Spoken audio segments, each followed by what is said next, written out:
Hello, bonjour à tout le monde, je m'appelle Oscar. Ça va très bien, merci.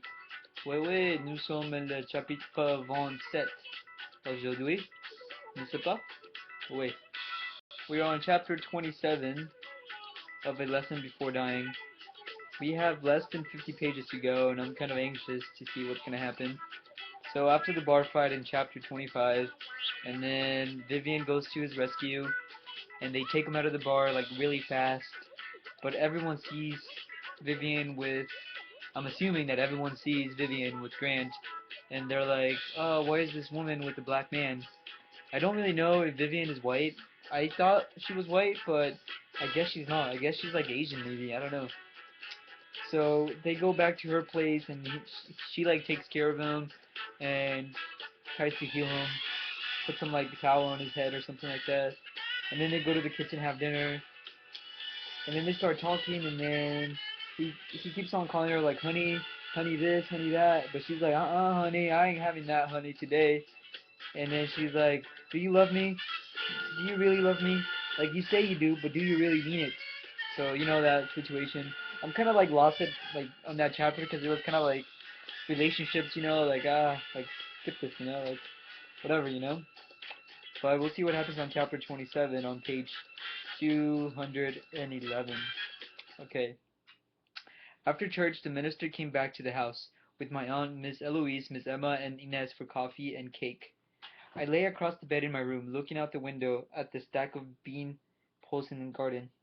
As far back as I could remember, my aunt would pull out the rows of poles at the end of each season and stack them in the same corner of the garden until a new crop of beans was ready to be pulled. Beyond the poles on the other side of the road, I could see the tops of the pecan trees in Farrell Zero's backyard. The trees had begun to bud again. The buds looked black from this distance. I could see above the trees how heavy, low, and gray the sky was. I had intended to go before a drive, but I was afraid it might rain while I was gone, making the road too muddy for me to drive back down the quarter. Anyway, I had work to do, but as usual, I ended up doing only a little because of the singing and praying up at the church. After Tante Lou and her company had been at the house a while, she came into my room. You asleep? She asked. I'm awake. Reverend Ambrose like to talk to you. What about? I lay on my back, gazing up at the ceiling, my hands clasped behind my head, so that my arms stuck out, forming a cross. Undone told you that's bad luck, my aunt said. Wait, what happened? Okay, what about? I lay on my back, gazing up at the ceiling, my hands clasped behind my head, so that my arms stuck out, forming a cross. Oh, 'cause he was like, ooh, yeah. And then she's all like, I done told you that's bad luck, my aunt said. Without shifting my eyes from the ceiling, I unclasped my hands from behind my head and clapped them on my chest. Tonsaloo stood there looking at me. He can come in? Sure, he can come in. You gonna put on your shoes and tuck in that shirt? She asked. I'll put on my shoes and tuck in my shirt, I said. She stood there watching me a while, then she left the room. I sat up on the bed and passed my hands over my face. When the minister came into the room, I had tucked in my shirt and put on my shoes, and I was standing at the window looking out at the garden. My aunt had prepared a half-dozen rows about 30 feet long for spring planting. She would start her planting the week after Easter if the ground was dry enough. The minister stood behind me, and I turned from the window to look at him. Care to sit down, Reverend? There were only two chairs in the room, the one at my desk and a rocker by the fireplace. You gonna sit down? He asked me. I don't mind standing. He looked at my desk. I see you've been working. I tried to, afraid I didn't get too much done. He sat down in the chair and looked up at me. They learning anything? I do my best, Reverend. He nodded he nodded his bald head. I do the same, my best. My back to the window, I waited to hear what he wanted to talk to me about. He looked down at his hands and rubbed them together. For a man his size, he had really big hands. He rubbed them again before raising his eyes to me. There ain't much time, Jefferson. There ain't much time. Jefferson? Yes, 3 weeks. Not quite. Minus couple days, I said. He nodded his head, a small, tired little man. He had preached a long sermon today, and it showed in his face. He ain't saved. I can't help you there, Reverend. That's where you're wrong. He listened to you. I turned my back on him and looked out at the garden. You ever think of anybody else but yourself? I didn't answer him. I ask you, you ever think of anybody but yourself? I have my work to do, Reverend, you have yours, I said, without looking around at him. Mine is reading, writing, and arithmetic. Yours is saving souls. You don't need no more reading, writing, and arithmetic. That's where you come in, Reverend. I stared beyond the garden towards the budding pecan trees in Farrell Joe's backyard. The sky was so low that the trees seemed nearly to touch it. When are you going back? Reverend Ambrose asked behind me. I don't know. One day next week, I suppose. And what you talk about? I don't know, Reverend. I'm going back with Sis Emma tomorrow. I'm going to go talk about God. I'm sure he needs to hear that, Reverend. You sure? You sure? Maybe not. Maybe I'm not sure about anything. I know I'm sure, he said. He said, Yes, I know I'm sure. I looked at the newly turned rows of earth, and I wished I could just lie down between the rows and not hear and not be a part of any of this. This is a mean world, but there is a better one. I wish to prepare him for the better world, but I need your help. I don't believe in that other world, Reverend. Don't believe in God? I believe in God, Reverend, I said, looking beyond the rows of turnip earth toward the budding pecan trees across the road. I believe in God. Every day of my life I believe in God. Just not the other world. I didn't answer him. And how could they go on? You ever thought about that? I looked at the buds of the trees, and I did not answer him. Well, he said in my back. I turned from the window and looked at him where he sat at my desk. School papers, notebooks, textbooks, and pencils were spread out on the table behind him. She told me to help him walk to that chair like a man, not like a hog, and I'm doing the best I can, Reverend. The rest is up to you. He got up from the chair and came toward me. He peered at me intently, his face showing pain and confusion. He stopped at arm's distance from me, and I could smell in his clothes the sweat from his preaching. You think you educated? I went to college. But what did you learn? To teach reading, writing, and arithmetic, Reverend. What did you learn about your own people? What did you learn about her around there? He said, gesturing towards the other room and trying to keep his voice down. I didn't answer him. No, you're not educated, boy, he said, shaking his head. You're far from being educated. You learn your reading, writing, and arithmetic, but you don't know nothing. You don't even know yourself well. Well, you're doing the talking, Reverend. An educated boy, he said, thumping his chest. I'm the one that's educated. I know people like you look down on people like me. I know people like you look down on me. I know people like you look down on people like me, but he touched his chest again. I'm the one that's educated. He stared at me as if he could not make up his mind whether to hit me or scream. Grief, oh grief, he muffled his cry. When will you cease? Oh, when? He drew a deep breath, then he began to speak faster. When they had nothing else but grief, where was their release? None, none till he rose. And he said there was relief from grief across the young river, and she believed, and there was relief from grief. Do you know what I'm trying to say to you, boy? I hear you talking, Reverend. You hear me talking, but are you listening? No, you ain't listening. His eyes examined me from the top of my head to my chest, and I could see the rage in his face, see his mouth trembling. He was doing all he could to control his voice so that the others back in the kitchen would not hear him. I won't let you send that boy's soul to hell, he said. I'll fight for you with all the strength I have left in this body, and I'll win. Yeah, you don't have to fight me, Reverend, I told him. You can have him all to yourself. I don't even have to go back up there if that's what you is that if that's all you want. You going back, he said, nodding his bald head and still trying hard to control his voice. You owe her much as I owe her, and long as I can stand on my feet, I owe her all that the others every I owe her and all the others every ounce of my being, and you do too.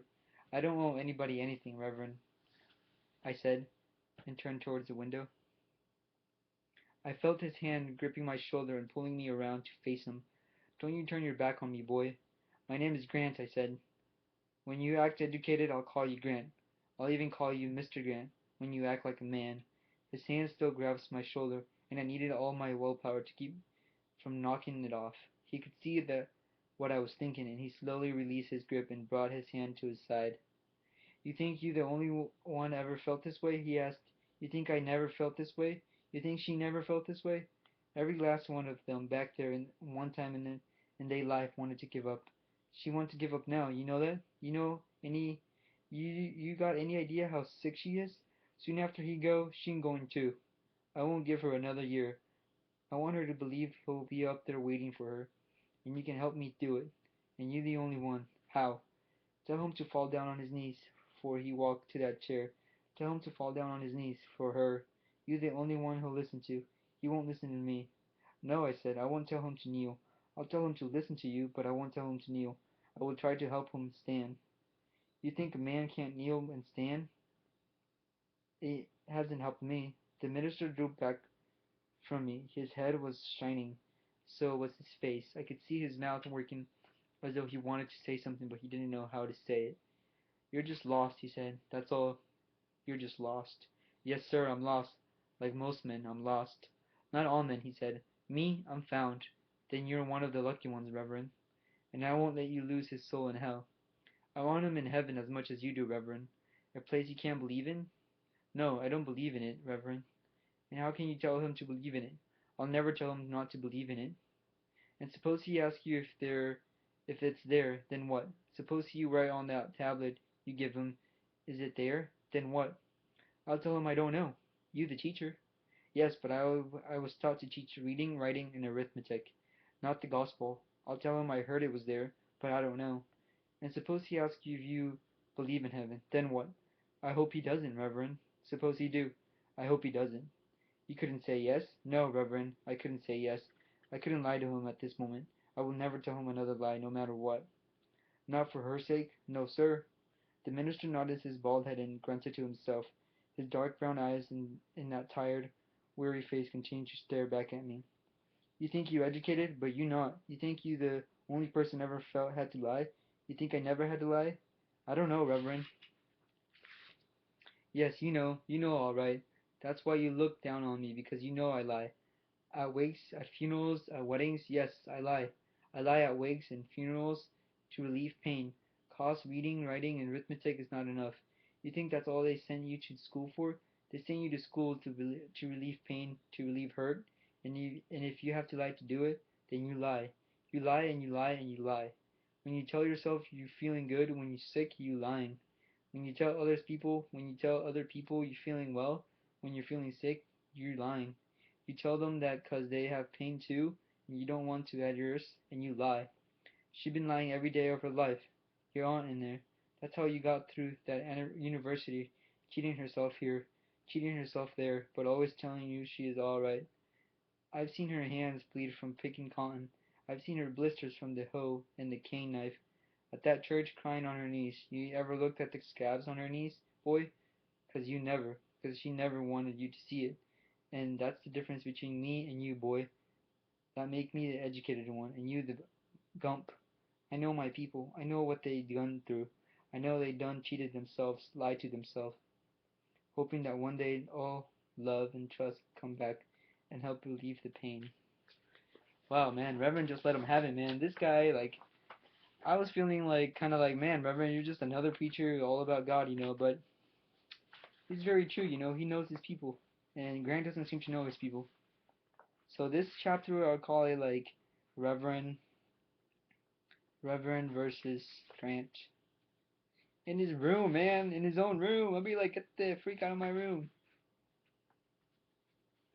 So he makes a really good point. I really like the sentence. It was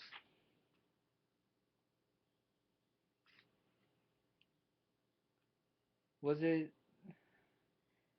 I think Reverend told him to kneel on the ground. No, Grant, the Reverend told Grant to tell Jeff that he should kneel on his knees so he can be saved, so that his godmother could be happy.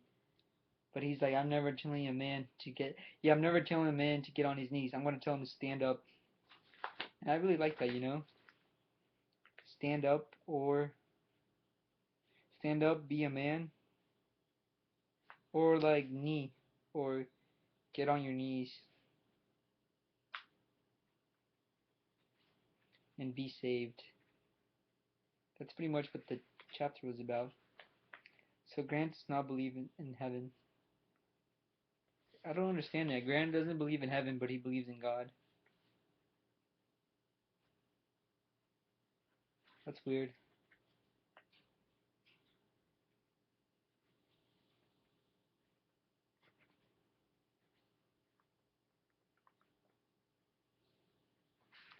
Grant doesn't want to tell no more lie.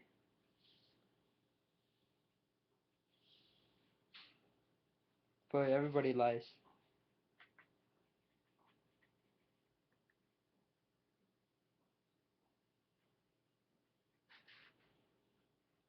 His Tante Lou lied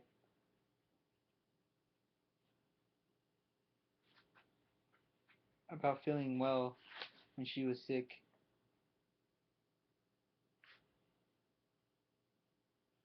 Very strong. Okay, so that was chapter 27. I will see you next time. Goodbye.